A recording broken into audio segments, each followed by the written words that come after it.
again, and just as it was on February 15th, a matchup of the conference leaders. Utah won that first game. So there you see the two big men involved in here, and at least talent-wise, Joel Embiid, Donovan Mitchell. 48 minutes to the All-Star break, boys. Give it all you got. Third quarter, Jazz are up 3. Mitchell drive. Ooh, goes in for the slate. Looks like he's going to try to put Embiid on a poster. Cuffs it and tries to slam it.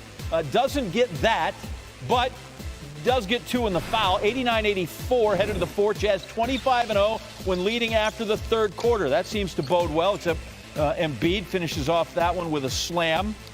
2-point game still. Embiid, top of the key. Guess what? Phillies up 1. Same numbers. Here comes Mitchell.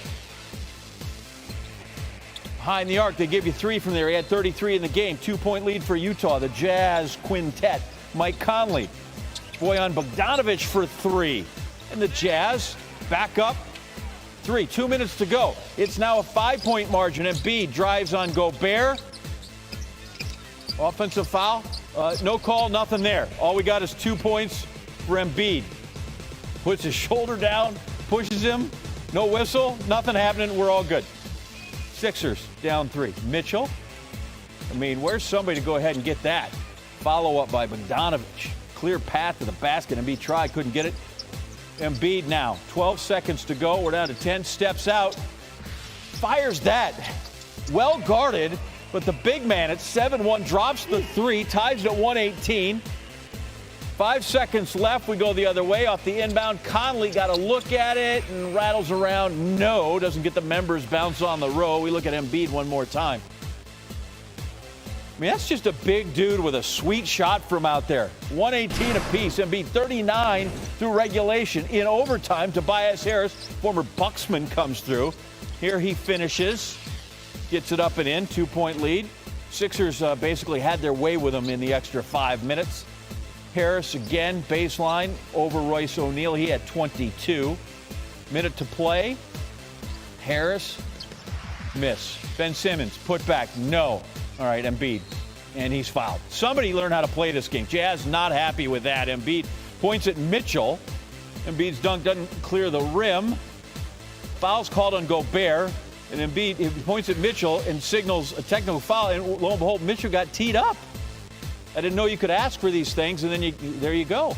I guess when you're all-stars, this happens. Mitchell then, 40 seconds to go, shoots the corner 3, no. Simmons slides his foot into Mitchell's landing area, so he wasn't happy about that.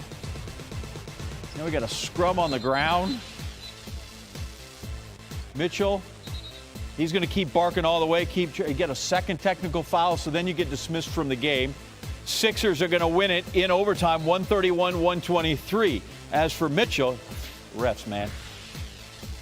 It's tough to go out there and see how we fight and compete, and to have a game like that taken from us. And I'm never, ever one to blame a ref, to blame an official. I could say we could have done more, but this is getting out of hand.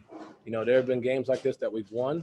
There have been games like this that we've lost. But this whole refereeing stuff and the way we're nice, we don't complain, we don't get frustrated. You know, we fight through things. And the fact that we just continually get screwed in a way by this, you know, like we won this game, in my personal opinion, you know, but like I said, I'm gonna give them credit. They won, whatever, cool.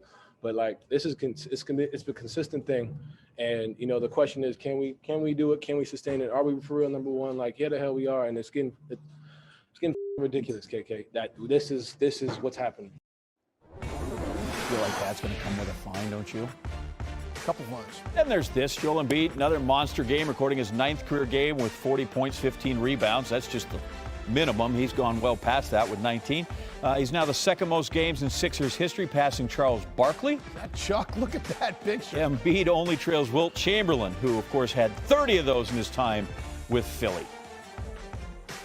Tim Legler, it is a Levy night here on SportsCenter, so you have to bring top-tier stuff. Are you ready? I'm ready to roll. Let's do it. All right, in games like this, really important big games, it helps to either have the best player or the player who plays the best. And in Philly's case, they had them both, and it was Joel Embiid. Yeah, they did. And look, this is a guy that is getting some talk right now for MVP, but I was on this a few weeks ago.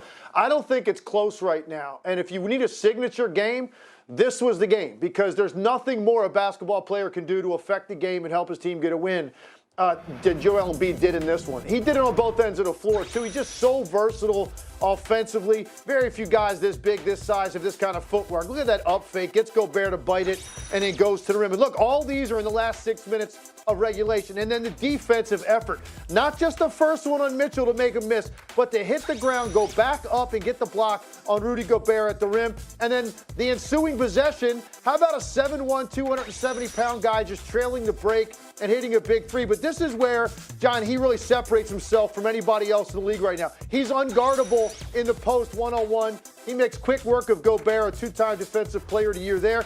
And then one more time, the defense. He shows hard on the Mitchell ball screen, so he's at 25 feet, but recovers to break up the lob. And then one more time.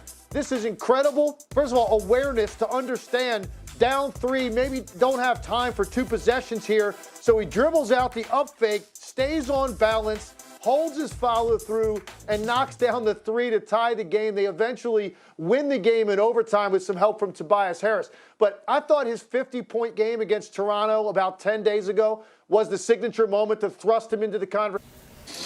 Joel, how was the team able to stay with the Jazz in spite of all the threes they were making? Just keep playing hard, sharing the ball. Defensively, just do your best. Play defense as hard as you can and hope they missed it. And obviously they made a few ones, but down on the other end before the big three.